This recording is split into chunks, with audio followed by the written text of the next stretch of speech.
I'm Jamie from ESL Teacher 365, and I was teaching abroad in a summer camp in France called American Village when I met Erika from English with Reeka. In today's video, we chat about her experience teaching abroad in South Korea, France, and Georgia, and even starting her own freelance teaching business while living abroad with her daughter. Reeka has over a decade of teach abroad experience, so if you want to find out what it's really like to teach abroad and get tons of advice, then just keep watching. My name is Erika Copeland, but I have all of my students call me Miss Reeka. I come from Arizona in the US, but I went to university in Colorado.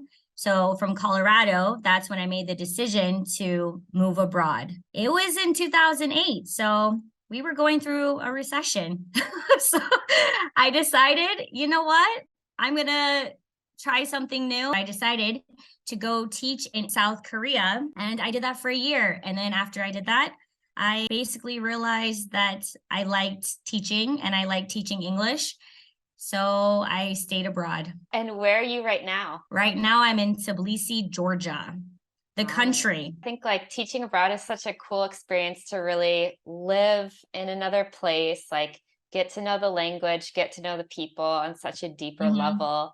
Where, of course, like if you're just traveling, you're kind of getting a little taste of different places. And of course, traveling is amazing, but it's a completely different experience to actually have to deal with daily life in another country. Yeah, it's a very different experience. So Yeah. How were you feeling like the first time that you taught abroad? Do you remember being like scared, or were you just really excited? What kind of emotions did you go through? of course, I was scared. I was only 23. I just graduated from college. I didn't really know what to expect. I had a friend who had done it before me, and he's the one who recommended even where to live in South Korea and the program I should do. Of course, like I knew a little bit about what to expect, but not really. So yeah, it was nerve-wracking because I was the only foreign teacher. Wow. Yeah. I mean, it was a program. So they brought over a bunch of people at the same time. But I don't think I realized that I was going to literally be the only foreign teacher in the entire school. That was kind of scary. Like it was really scary. And it took me, I think, at least 6 months to get used to it. If you're in that situation, give yourself some time to adapt. I know that some people teach abroad and they'll go abroad and they kind of give up and they go home early, but it takes like Yeah. a long time to adapt to everything. And you may find that you don't want to leave, which Yeah. happens, but Mhm. yeah, it does take a while to adapt to everything. What would your advice be for people who have never taught abroad before, but they're thinking about it and maybe they're feeling those kind of nervous feelings? My main advice would be, or my biggest advice, I guess, for somebody would be, do not go on to Facebook or any of these forums and try to research everything before you get to a country. Relax. Honestly, relax. When I went to South Korea, we didn't have these things, okay? Like once I got to South Korea, I did get into some groups. I met a bunch of people, but these groups and things did not exist the way that they do now on Facebook. You know, Instagram was not even a thing. I don't think Instagram even existed then.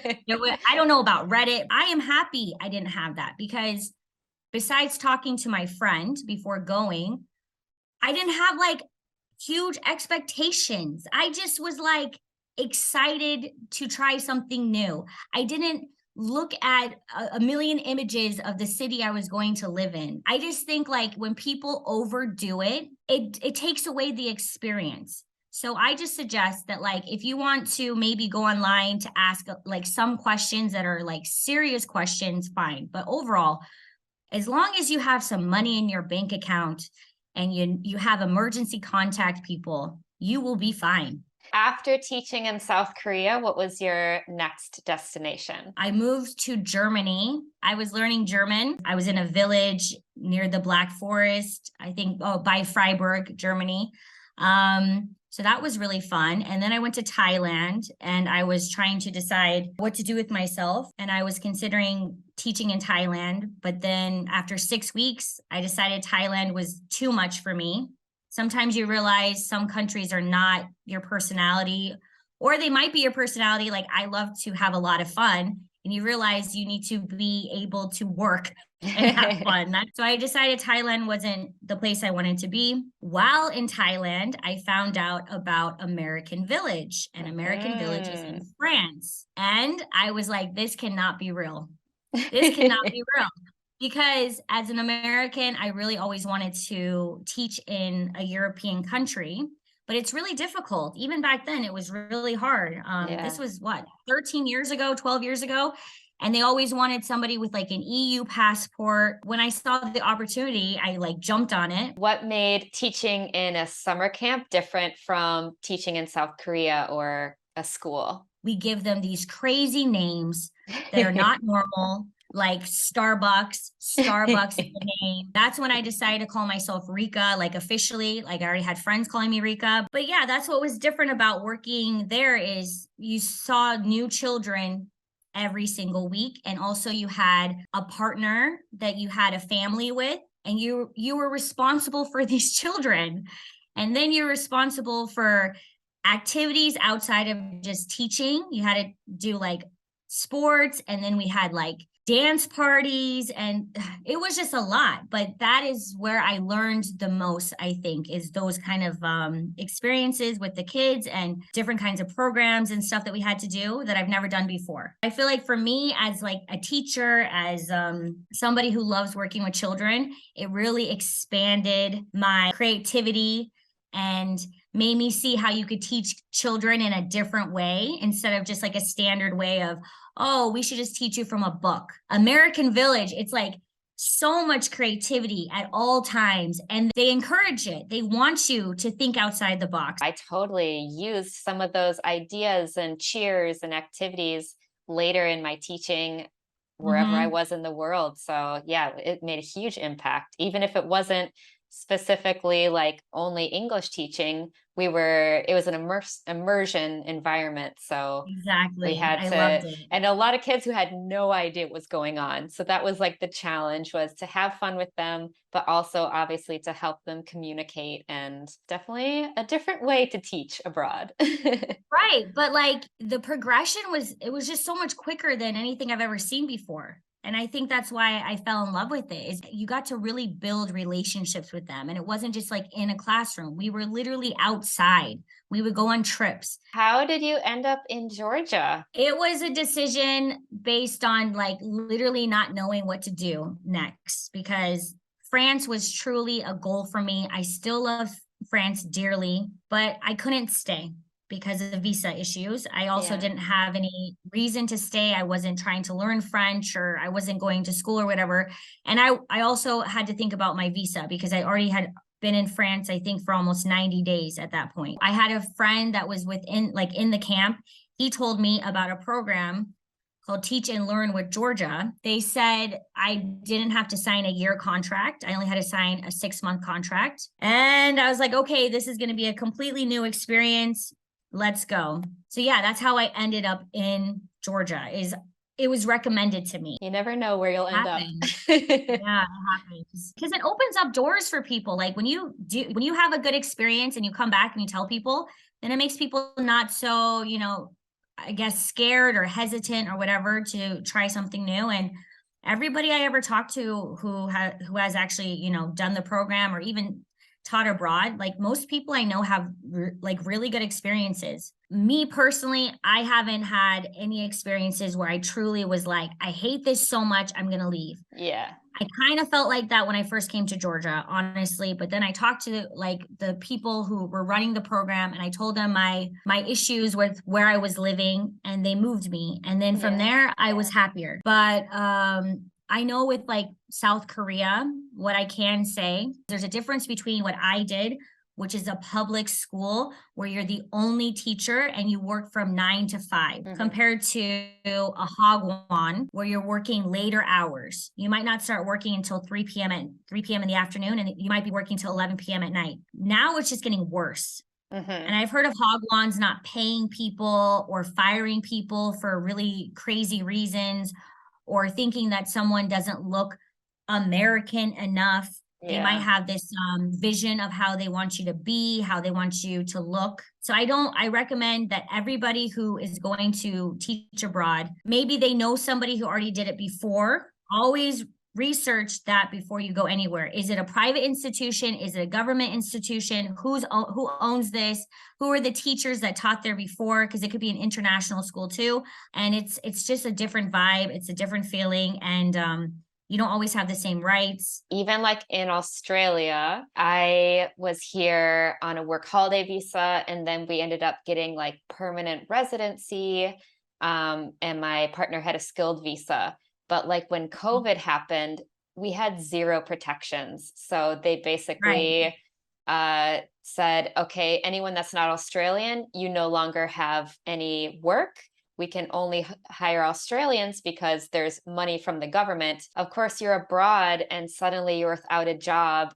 You have no help. Like that's something that you need to kind of think about and consider, that it can all Right. just be taken from you, and have a plan B, because Yeah. you never know what's going to happen. So that's why online teaching is awesome, because you're in charge.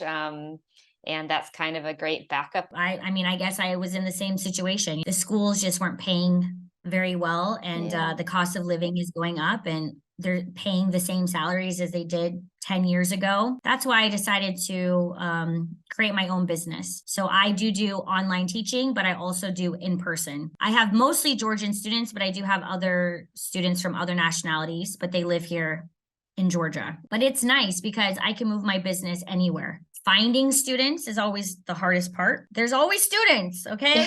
But finding people who will pay, and people who will pay what you're asking. What can I offer the student that makes them want to come to me over somebody else? That's a big one. With like 13 years of experience, I want to do things my way now. After you're teaching in many different places and different situations, different age groups, you do reach a point where you're like, this is how I teach. This is how I want to teach. And that's like Yes. the nice thing about being a freelancer. Suddenly you're in charge and you can say no to students that don't fit you. It's that sense of freedom that I think is what really draws people to freelancing, but it's a lot of work, especially getting started. The amount of time I've spent on building my platforms on like Instagram and Facebook, and money you have to invest, and communication with people. And I mean, eventually it works out, but it does take a lot. If you don't have the drive, you're not going to get very far. I don't exactly know what I want to do, but it's like always in the back of my mind, like, how can I maybe make more money? What kind of content can I make? There's always stuff that I want to do. So it's not like I'm just teaching all day. Some mistakes to avoid when teaching abroad. Try to integrate as much as possible into society. Try to have friends from the country you're living in. Don't just hang out with only expats. Don't just hang out with only people that you work with. Try to meet different people. Try to learn the language. I'm not good at speaking Georgian. I know this. This is my issue. However, I know how to read it. I know how to write it. I'm trying to always learn. Care about the community you're living in, care about everything. Don't think of yourself as like, well, I'm only here for a few years, so who cares? Or yeah, it's just an experience. It is an experience, but be grateful for that experience and try to do as much as possible to like truly have a legit experience. What kind of things do you have to consider when living abroad with children? I had my daughter in Georgia. So her Georgian family lives here, right? So I've always had, I guess it's like a luxury of having an extended family that will help. Because my daughter is half Georgian, I know she will always have the American inside of her. Like, we did live in America. We've lived there 2 times, and she spent like a total of 2 years in America. And as her mom, I know she always has the American vibe, whatever. And she knows English, right? And since she knows English well, like fluently, it's her native language, I'm not worried about that. But what I was worried about is her not knowing her other native language. And I think that children, whether they were born in that country or not, they should learn the other language. I know a lot of kids who have lived in Georgia, they don't know any Georgian, and they've lived here for, like I said, 5, 6, 7, 8, 9, 10 years, and they still don't know Georgian because they go to international schools, and at international schools, they're only speaking English. I think that we should always try to learn as many languages as possible, be friends with different nationalities, like people with different cultures, ethnicities. You know, I think it's so healthy, especially like for children. Anybody can find me on Instagram and Facebook. I have pages on both. English with Reeka. And I am a big advocate for education reform, especially in Georgia and of course around the world. Oh, my daughter's featured in a lot of my videos, so go check her out. Her name is Mika. She's real cute. She's adorable. Well, thanks so much for coming on my channel, and I will put all of Reeka's info down below. Definitely go check her out. And if you'd like more interviews like this, just leave a comment below.